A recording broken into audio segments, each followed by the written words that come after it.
ചോദ്യം number 152 Shri P Mammikutty, ബഹുമാനപ്പെട്ട തദ്ദേശ സ്വയംഭരണം എക്സൈസ് പാർലമെന്ററി കാര്യ വകുപ്പ് മന്ത്രി.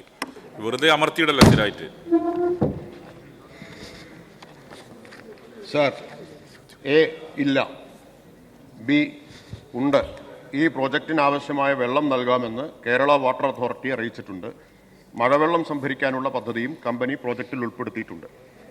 സി, ഈ പ്രോജക്റ്റിന് ആവശ്യമായ വെള്ളം നിർമ്മാണം നടന്നു വരുന്ന കിൻഫ്ര വാട്ടർ സപ്ലൈ സ്കീമിൽ ഉൾപ്പെടുത്തി നൽകാമെന്ന് കേരള വാട്ടർ അതോറിറ്റി അറിയിച്ചിട്ടുണ്ട്. റെയിൻ വാട്ടർ ഹാർവെസ്റ്റിംഗ് നടത്തി മഴവെള്ളം സംഭരിക്കാനുള്ള പദ്ധതിയും കമ്പനി പ്രോജക്റ്റിൽ ഉൾപ്പെടുത്തിയിട്ടുണ്ട്. ഡി, സംസ്ഥാനത്തേക്ക് 2024 വർഷത്തിൽ മദ്യനിർമ്മാണത്തിനായി മാത്രം ഇറക്കുമതി ചെയ്തത് 9.21 കോടി litre spirit extra neutral alcohol ആണ്.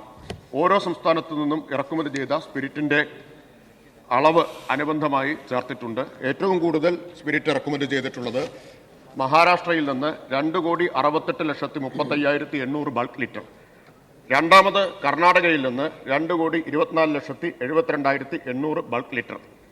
ആന്ധ്രാപ്രദേശ്, മധ്യപ്രദേശ്, തെലങ്കാന, ഉത്തർപ്രദേശ്, പഞ്ചാബ്, രാജസ്ഥാൻ, ഗോവ, ഡാമൻ ആൻഡ് ഡ്യൂ ഈ സംസ്ഥാനങ്ങളിൽ നിന്നും കേന്ദ്രഭരണ പ്രദേശങ്ങളിൽ നിന്നുമായി 9,21,27,950 ബൾക്ക് ലിറ്ററാണ് മദ്യനിർമ്മാണത്തിനായി മാത്രം കേരളത്തിലേക്ക് എത്തിയിട്ടുള്ള ENA. 2024 പെട്രോൾ ബ്ലെൻഡിങ്ങിനായി 4 പ്രധാനപ്പെട്ട എണ്ണ കമ്പനികൾ മാത്രം കേരളത്തിലേക്ക് ഇറക്കുമതി ചെയ്തത് 30.26 കോടി ലിറ്റർ സ്പിരിറ്റ് അഥവാ എത്തനോളാണ്. ഇതിന് പുറമെ വ്യവസായ ആവശ്യത്തിനായും ഇൻഡസ്ട്രിയൽ എത്തനോൾ ഇറക്കുമതി ചെയ്യുന്നുണ്ട്. ഈ മദ്യനിർമ്മാണത്തിനുള്ള സ്പിരിറ്റിന് GST ഇല്ല. അതേസമയം പെട്രോൾ ബ്ലെൻഡിങ്ങിനും വ്യവസായ ആവശ്യത്തിനുമുള്ള എത്തനോളിന് 5% GST ഉണ്ട്. ചുരുങ്ങിയത് 100 കോടിയിലധികം രൂപ GST ഇനത്തിൽ മറ്റ് സംസ്ഥാനങ്ങളിലേക്ക് നിലവിൽ പോകുന്നുണ്ട്. പെട്രോൾ ബ്ലെൻഡിങ്ങിനായി വരും വർഷങ്ങളിൽ ആവശ്യമായ എത്തനോളിൻ്റെ അളവ് കണക്കിലെടുക്കുമ്പോൾ ഈ GST നഷ്ടം വൻതോതിൽ വർദ്ധിക്കുമെന്നാണ് കണക്കാക്കുന്നത്. എഫ്, ബ്രൂവറി ആരംഭിക്കുന്നതിനുള്ള ഒയാസിസ് കമ്പനിയുടെ അപേക്ഷ 30/11/2023 എക്സൈസ് സർക്കിൾ ഇൻസ്പെക്ടർക്ക് ലഭിച്ചിട്ടുള്ളത്. 16/2/2025 സർക്കാർ ഉത്തരവ് പ്രകാരമാണ് പ്രാരംഭാനുമതി നൽകിയിട്ടുള്ളത്. ശ്രീ പി മമ്മിക്കുട്ടി. സർ, കേരളത്തിലേക്ക് മദ്യം ഇറക്കുമതി ചെയ്യുന്നതിലൂടെ ശരാശരി എത്ര രൂപയാണ് ട്രാൻസ്പോർട്ടേഷൻ ചാർജ് ഇനത്തിൽ നഷ്ടപ്പെട്ടുകൊണ്ടിരിക്കുന്നത്? സർ, കൃത്യമായ കണക്ക് നമുക്ക് പറയാനാവില്ല. നിലവിൽ എത്തനോൾ അതുപോലെ തന്നെ ENA എന്നിവയുടെ ഇറക്കുമതിയിലൂടെ ഏതാണ്ട് 3,000-4,000 കോടി രൂപയുടെ ബിസിനസ് നടക്കുന്നു എന്നാണ്. ട്രാൻസ്പോർട്ടേഷൻ കോസ്റ്റിൻ്റെ മാത്രം നമുക്ക് എടുക്കാൻ ആവില്ല. 3,000 മുതൽ 4,000 കോടി രൂപയുടെ ബിസിനസ്സാണ് നടക്കുന്നത് എന്നാണ് കാണുന്നത്. കാരണം കേരളത്തിൽ ഒരു തുള്ളി ENA ഉൽപ്പാദിപ്പിക്കുന്നില്ല. പൂർണ്ണമായും വരുന്നത് പുറത്തു നിന്നാണ്. അതുപോലെ തന്നെ ഇൻഡസ്ട്രിയൽ സ്പിരിറ്റും എത്തനോളും കേരളത്തിൽ ഉണ്ടാക്കുന്നില്ല. 30 കോടിയാണ് കഴിഞ്ഞ വർഷം വന്നിട്ടുള്ളത്. പൂർണ്ണമായും വരുന്നത് നേരത്തെ പറഞ്ഞ സംസ്ഥാനങ്ങളിൽ നിന്നാണ്. ഈ ഇനത്തിലെല്ലാം ഉള്ള പൈസ പൂർണ്ണമായും പണം പൂർണ്ണമായിട്ടും മറ്റ് സംസ്ഥാനങ്ങളിലേക്കാണ് പോകുന്നത്. Second question. സർ, അയൽ സംസ്ഥാനങ്ങളിലെ ഏതെല്ലാം കമ്പനികളിൽ നിന്നാണ് സ്പിരിറ്റ് ഇറക്കുമതി ചെയ്യുന്നത്? ഇതിൽ രാഷ്ട്രീയ ബന്ധമുള്ള കമ്പനികൾ ഉൾപ്പെട്ടതായി സർക്കാരിൻ്റെ ശ്രദ്ധയിൽപ്പെട്ടിട്ടുണ്ടോ? ഉണ്ടെങ്കിൽ ഏതൊക്കെയാണ്? മിനിസ്റ്റർ. സർ, ഏറ്റവും കൂടുതൽ ഞാൻ പറഞ്ഞു മഹാരാഷ്ട്രയിൽ നിന്നാണ്. 2,68,35,800 ബൾക്ക് ലിറ്ററാണ്. 2,22,00,000 വരുന്നത് കർണാടകയിൽ നിന്നാണ്. സർ, ഈ സംസ്ഥാനങ്ങളിലെല്ലാം പല കമ്പനികൾക്കും രാഷ്ട്രീയമായ ബന്ധങ്ങളുണ്ട്. അക്കാര്യങ്ങളെല്ലാം മാധ്യമങ്ങൾ റിപ്പോർട്ട് ചെയ്തിട്ടുള്ളതാണ്. ഇപ്പോൾ കർണാടകയിൽ നിന്ന് കേരളത്തിലേക്ക് വരുന്ന ഒരു കമ്പനിയുടെ MD ചെയർമാൻ അവിടുത്തെ മന്ത്രിയാണ് എന്ന കാര്യം അവരുടെ തന്നെ വെബ്സൈറ്റിൽ വെളിപ്പെടുത്തിയിട്ടുള്ളതാണ്. MLC-മാർ അതിൻ്റെ ഡയറക്ടർ ബോർഡ് അംഗങ്ങളാണ് എന്ന കാര്യവും അവരുടെ വെബ്സൈറ്റിൽ തന്നെ വെളിപ്പെടുത്തിയിട്ടുള്ളതാണ്. ഇക്കാര്യങ്ങളെല്ലാം മാധ്യമങ്ങളിൽ വന്നിട്ടുള്ളതാണ്. ഈ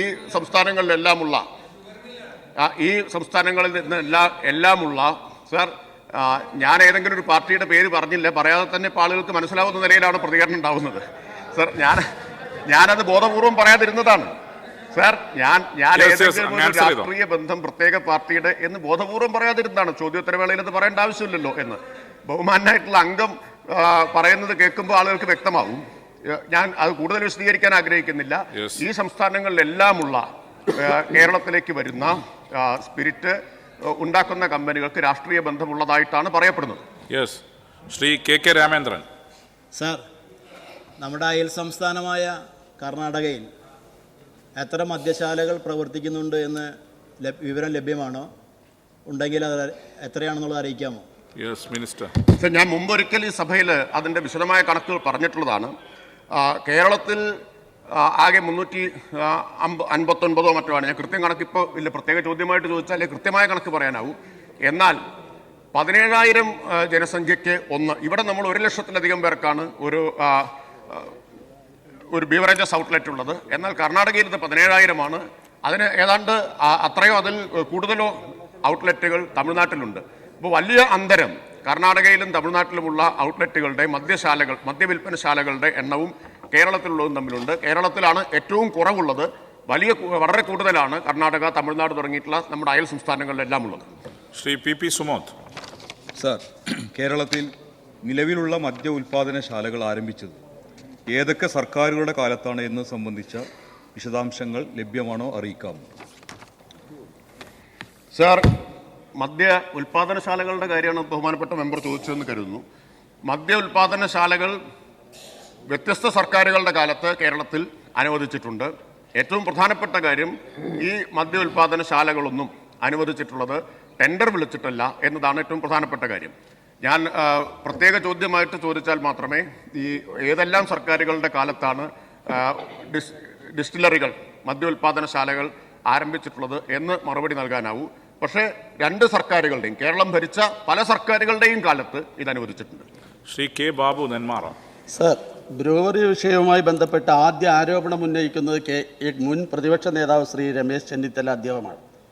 അതിനെ ഏറ്റുപിടിച്ചുകൊണ്ട് ഇപ്പോഴത്തെ പ്രതിപക്ഷ നേതാവ് ശ്രീ VD സതീശനും UDF അതിനോടൊപ്പം ചേർന്നു. സർ, എൻ്റെ ചോദ്യം, സർ, അത്തരം പരസ്യ സംവാദത്തിന് മന്ത്രി ക്ഷണിച്ചെങ്കിൽ ഇവരാരെങ്കിലും പോയോ എന്നതോ, അതല്ല ഭക്ഷണം കഴിച്ചോ എന്നോ ചായ കുടിച്ചോ എന്നതല്ല എൻ്റെ ചോദ്യം. സാർ, കിൻഫ്ര വാട്ടർ സപ്ലൈ സ്കീമിലുള്ള നിർദ്ദിഷ്ട പദ്ധതിയിൽ നിന്ന് ജലം ലഭ്യമാക്കിയാൽ മലമ്പുഴയിലുള്ള നിലവിലുള്ള ജലത്തെ ഏതെങ്കിലും രീതിയിൽ ബാധിക്കുമോ എന്നതാണ് എൻ്റെ ചോദ്യം. Yes minister. സർ, മലമ്പുഴയിൽ നിന്ന് വ്യവസായ ആവശ്യത്തിന് വെള്ളം കൊടുക്കാൻ ഇപ്പോൾ തന്നെ ധാരണയായിട്ടുണ്ട്. അത് 2016 ബഹുമാന്യനായ ശ്രീ ഉമ്മൻചാണ്ടി മുഖ്യമന്ത്രിയായിരുന്ന കാലത്തെടുത്ത തീരുമാനമാണ്. 10 MLD വെള്ളം എന്ന് പറഞ്ഞാൽ 10 ദശലക്ഷം ലിറ്റർ പ്രതിദിനം വ്യാവസായിക ആവശ്യത്തിന് കിൻഫ്രയ്ക്ക് കൊടുക്കാനാണ് തീരുമാനം. അന്നത്തെ തീരുമാനം ഇപ്പോൾ 10 MLD കൊടുക്കുകയും ആവശ്യമെങ്കിൽ പിന്നീട് വർദ്ധിപ്പിക്കുകയും ചെയ്യാമെന്നാണ്. നിലവിൽ മലമ്പുഴ ഡാമിലെ സംഭരണ ശേഷിയുടെ 13.19% മാത്രമാണ് ഇത്തരം ആവശ്യങ്ങൾക്കായിട്ട്, ഈ കാർഷിക ആവശ്യങ്ങൾക്കും മറ്റുമായിട്ട്, കുടിവെള്ള ആവശ്യത്തിനായിട്ട് വിനിയോഗിക്കുന്നത്. ഇതുവരെ മലമ്പുഴയിൽ കഴിഞ്ഞ ഒരു ദശകത്തിലേറെയായി ഇത്തരമൊരു പ്രശ്നം, വെള്ളത്തിൻ്റെ ക്ഷാമം ഉണ്ടായിട്ടില്ല. കാർഷിക ആവശ്യത്തിനും അതുപോലെ തന്നെ കുടിവെള്ള ആവശ്യത്തിനും സുലഭമായി തന്നെ വെള്ളം കൊടുക്കാൻ കഴിയുന്നുണ്ട്. അത്തരമൊരു ആശങ്കയ്ക്കും അടിസ്ഥാനമേ ഇല്ല. ബഹുമാനപ്പെട്ട LOP leader of opposition. Sir, ബഹുമാനപ്പെട്ട മന്ത്രി ആദ്യം ഇത് സംബന്ധിച്ച് പറഞ്ഞത് വലിയ തോതിലുള്ള GST നഷ്ടം ഉണ്ടാവുമെന്നാണ്. ഇപ്പോൾ പറഞ്ഞു കേരളത്തിലേക്ക് കൊണ്ടുവരുന്ന സ്പിരിറ്റിന് GST ഇല്ല. എത്ര വ്യാവസായിക ആവശ്യത്തിന് വേണ്ടി ഉൽപ്പാദിപ്പിക്കുന്ന എത്തനോളിനാണ് GST ഉള്ളത്. അത് വളരെ കുറഞ്ഞത് മാത്രമാണ് കേരളത്തിന് പുറത്തു നിന്ന് വരുന്നത്. അതിന് തന്നെ സർ IGST കിട്ടും. കാരണം അവിടെ നിന്ന് വാങ്ങിക്ക് ഇവിടെ കൊണ്ടുവന്ന് വിൽക്കുന്നതായിട്ടുള്ള രേഖ കാണിച്ചാൽ IGST കിട്ടുന്നതാണ്. 1 രൂപ പോലും ടാക്സ് ഇനത്തിൽ ഇതിന് നഷ്ടമാകുന്ന കാര്യമല്ല. സർ, എൻ്റെ ചോദ്യം, ഇവിടെ ഈ ബ്രൂവറി ആരംഭിക്കുന്നതിന് വേണ്ടിയിട്ടുള്ള ഒയാസിസ് കമ്പനിയുടെ അപേക്ഷ കിട്ടുന്നതിന് മുമ്പ് തന്നെ, കിട്ടിയപ്പോൾ പറഞ്ഞത് ഇവർ IOCയുടെ കേന്ദ്ര ഗവൺമെൻറ്റിൻ്റെ അംഗീകരിച്ച ലിസ്റ്റിൽ പെട്ടിട്ടുണ്ട് എന്നാണ്. അതുകൊണ്ടാണ് ഇവർക്ക് അംഗീകാരം കൊടുത്തതെന്നാണ്. സാർ, ഈ ഒരു അപേക്ഷ കൊടുക്കുന്നതിന് മുമ്പ് തന്നെ അവർ ഇവിടെ എലപ്പുള്ളിയിൽ ഈ പ്ലാന്റ് ആരംഭിക്കുന്നതിന് വേണ്ടിയിട്ടുള്ള കുടിവെള്ളം തരണം എന്ന് ആവശ്യപ്പെട്ടുകൊണ്ട്, അതായത് IOCയിൽ അവർക്ക് ടെൻഡർ വയ്ക്കുന്നതിന് വേണ്ടി വാട്ടർ അതോറിറ്റിയിൽ നിന്നും അവർ ലെറ്റർ വാങ്ങിച്ചിട്ടാണ് ഇത് ചെയ്തതെന്നും, ഈ അപേക്ഷ കൊടുക്കുന്നതിന് മുമ്പ് തന്നെ ഈ ഒയാസിസ് കമ്പനിക്ക് വേണ്ടി സർക്കാർ ഈ ബ്രൂവറി ആരംഭിക്കുന്നതിന് വേണ്ടിയിട്ടുള്ള ചർച്ചകൾ വേറെ ഒരു കമ്പനിയും കേരളത്തിൽ അറിയാതെ ആരംഭിച്ചിട്ടുണ്ട് എന്ന് പറയുന്നത് ശരിയാണ്? Yes minister. സർ, ഒന്നാമത്തെ കാര്യം GSTയുടേതാണ്. GST മദ്യനിർമ്മാണത്തിനുള്ള എക്സ്ട്രാ ന്യൂട്രൽ ആൽക്കഹോളിന് മാത്രമാണ് GST ഇല്ലാത്തത്. അത് ബഹുമാനപ്പെട്ട പ്രതിപക്ഷ നേതാവ് പറഞ്ഞത് ശരിയാണ്. അതേസമയം എത്തനോളിന് GST ഉണ്ട്. 5% GST ഉണ്ട്. 18% ഉണ്ടായിരുന്നത് കേന്ദ്ര സർക്കാരിൻ്റെ എത്തനോൾ ബ്ലെൻഡിംഗ് പോളിസി പ്രകാരം കുറച്ച് 5% കുറച്ചതാണ്. അദ്ദേഹം പറഞ്ഞ വസ്തുതാപരമായൊരു പെശക് കേരളത്തിലേക്ക് വരുന്ന എത്തനോളിൻ്റെ അളവ് താരതമ്യേന കുറവാണെന്നാണ്. നേരെ തിരിച്ചാണ് സർ. മദ്യനിർമ്മാണത്തിന് ആവശ്യമായിട്ട് വരുന്ന ENA അളവിൻ്റെ 3 ഇരട്ടിയാണ് കേരളത്തിലേക്ക് 4 പെട്രോളിയം കമ്പനികൾ മാത്രം ഇറക്കുമതി ചെയ്തിട്ടുള്ള എത്തനോൾ. 4 വിവരം മാത്രമേ നമ്മുടെ കൈവശമുള്ളൂ. അത് 3 ഇരട്ടിയാണ്. മദ്യത്തിന് വരുന്നത് 9.21 കോടി ലിറ്റർ.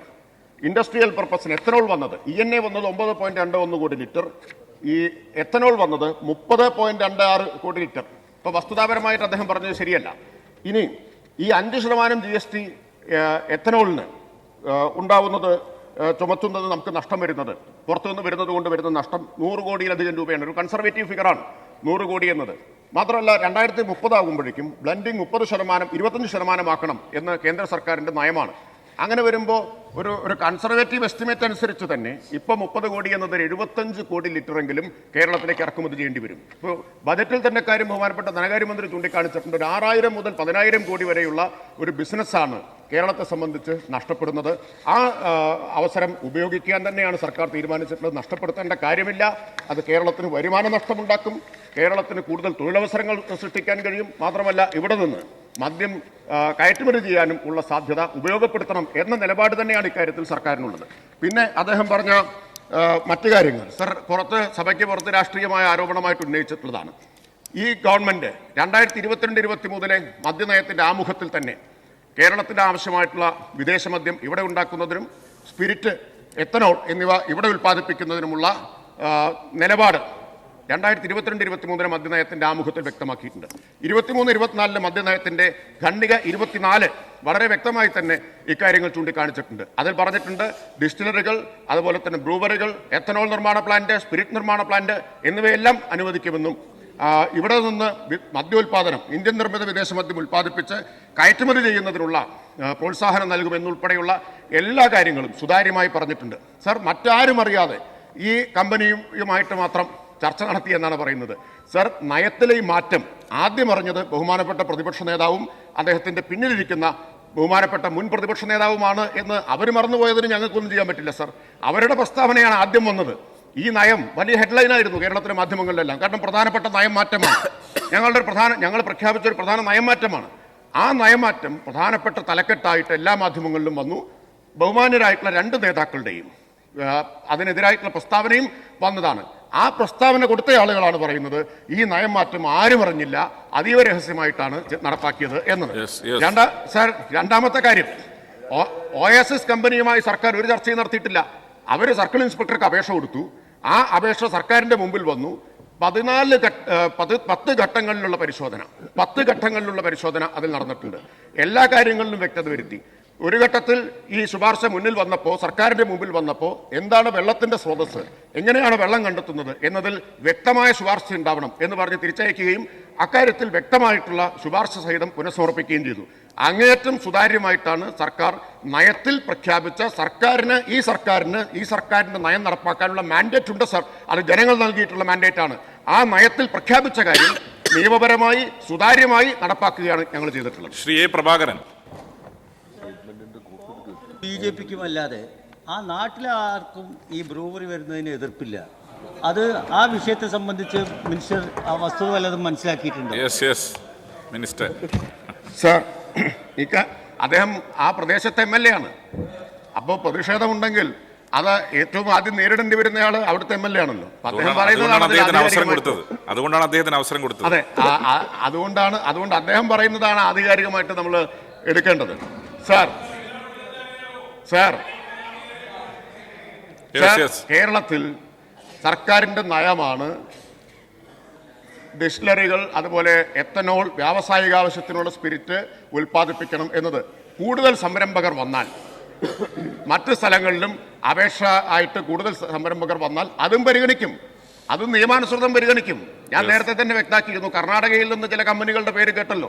അവരപേക്ഷ സമർപ്പിച്ചാൽ അതും സുതാര്യമായി നിയമാനുസൃതം പരിശോധിക്കുകയും അത് പരിഗണിക്കുകയും ചെയ്യും. അതാണ് സർക്കാരിന് ഇക്കാര്യത്തിലുള്ള നയം. ആ പ്രദേശത്ത് ജനങ്ങളുടെ എതിർപ്പില്ല. കാരണം ആകെ ഉണ്ടായിരുന്ന ആശങ്ക വെള്ളത്തിൻ്റെ കാര്യത്തിലായിരുന്നു.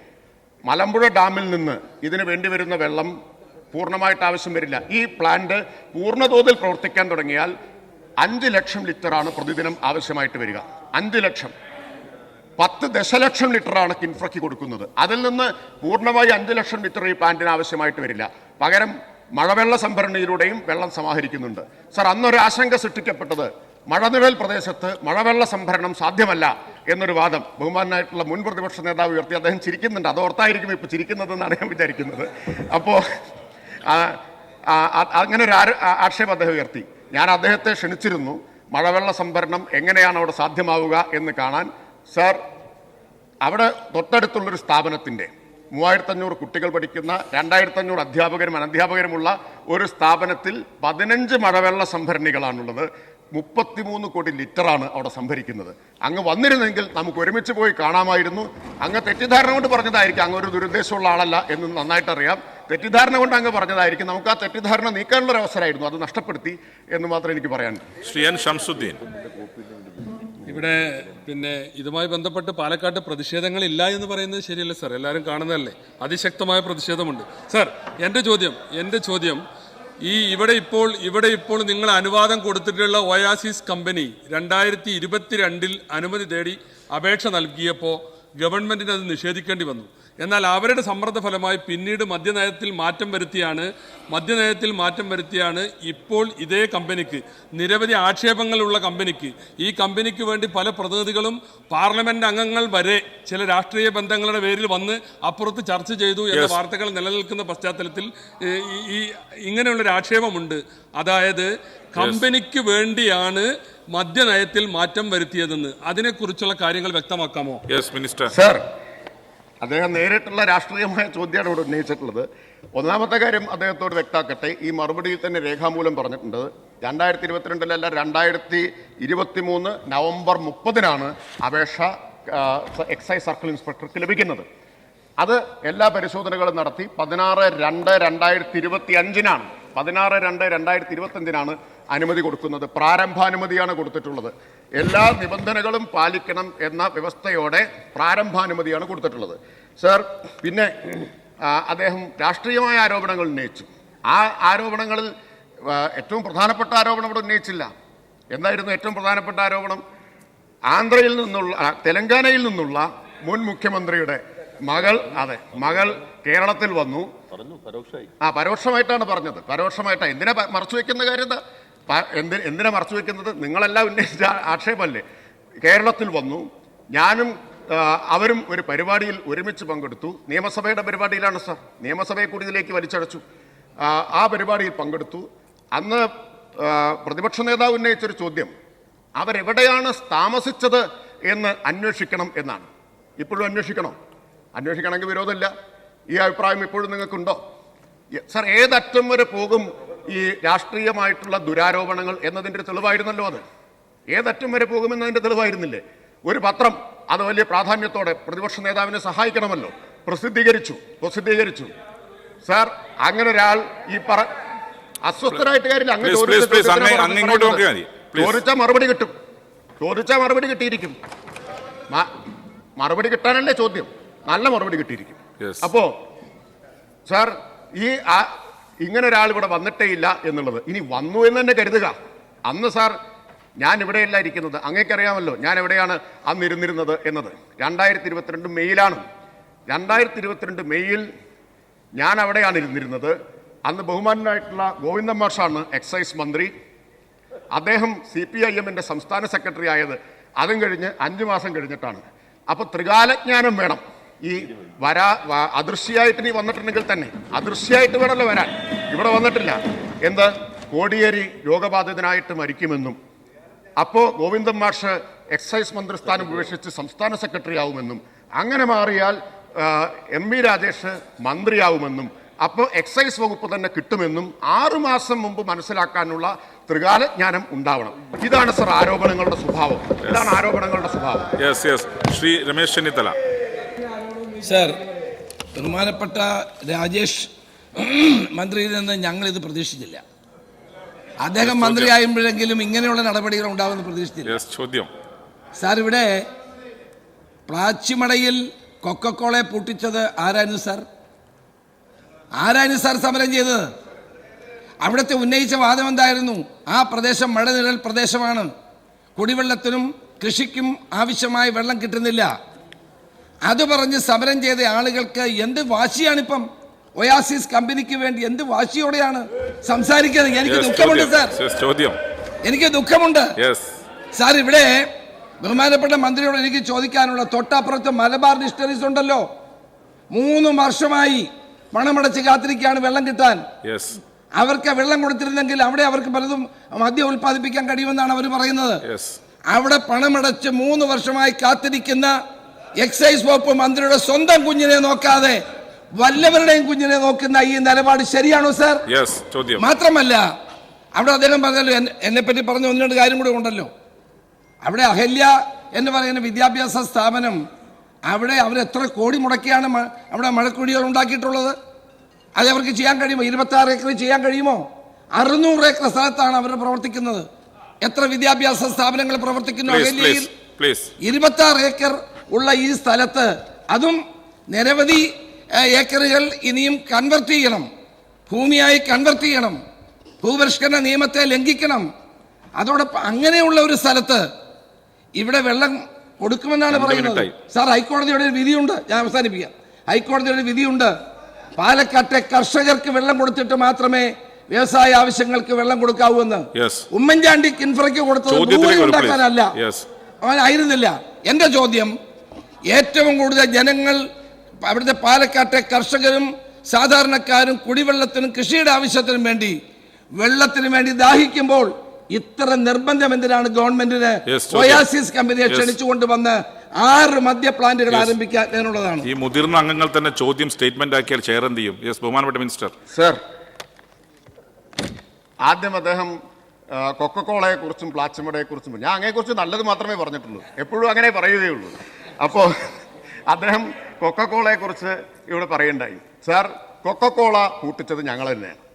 അങ്ങക്ക് അതിലൊരു പങ്കുമില്ലാത്തത് കൊണ്ട്, കോൺഗ്രസിനോ നിങ്ങൾക്കോ ആർക്കും പങ്കില്ലാത്തതുകൊണ്ട് എന്തുകൊണ്ടാണ് സമരം നടത്തിയതെന്ന് അങ്ങക്ക് അറിയാത്തതാണ്.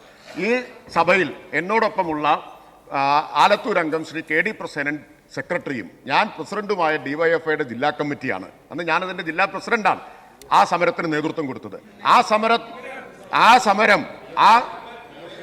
VS ഉൾപ്പെടെയുള്ള ആളുകളുണ്ട്. അത് നിങ്ങൾക്ക് അതിനെക്കുറിച്ച് ധാരണയില്ല, അതുകൊണ്ടാണ്. ഞങ്ങളൊക്കെ കേസിലെ പ്രതികളാണതിൽ, കേസിൽ പ്രതികളായിട്ടുള്ളവരാണ്. അപ്പോൾ അദ്ദേഹത്തിൻ്റെ നാട്ടിലാണ് ബഹുമാനായിട്ടുള്ള മന്ത്രി ശ്രീ K കൃഷ്ണൻകുട്ടി അദ്ദേഹത്തിൻ്റെ നാട്ടിലാണ്. അപ്പം ഞങ്ങളെല്ലാം അതിൽ ഉൾപ്പെട്ടിട്ടുള്ള ആൾക്കാരാണ്.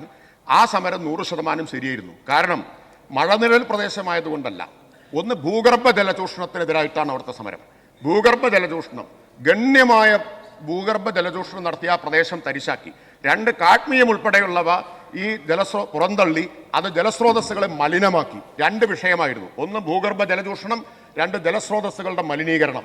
അതിനെതിരായിട്ടാണ് സമരം നടത്തിയതും പൂട്ടിച്ചതും.